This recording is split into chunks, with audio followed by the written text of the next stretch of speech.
were in college, we were finding who we were. Nasir Jones, colloquially known as Nas, was making the greatest hip-hop album of all time, Illmatic.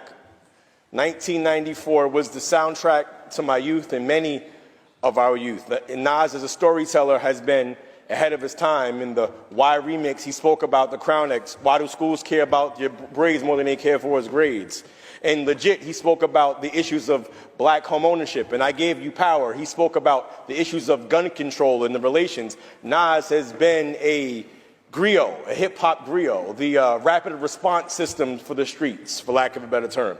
And if you have a top 5 without Nas in it, you shouldn't listen to rap music, Mr. President. But we're here to talk about 30 years of Illmatic.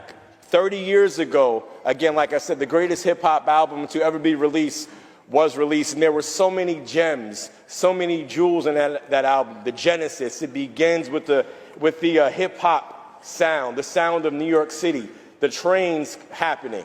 And when you hear the train happening, you knew that you were in for something. 11-year-old me knew I was in for something special. And then it goes on and on and on. And there's so many different amazing tracks, and I have a lot of colleagues that want to speak on this.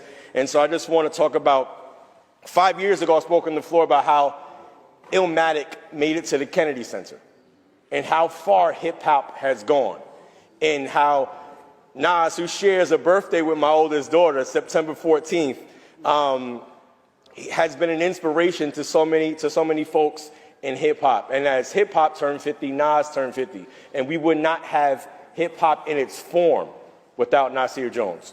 And so I just want to say, inspirationally, they're saying buck the bought a bottle could have struck the lotto.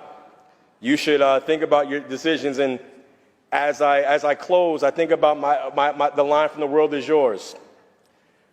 My son, my star, will be my resurrection. Born in correction of the wrong things I did, he'll lead in right direction. As my son prepares to come to the world next month, I think about the world being yours. To my future son, the world is yours. And to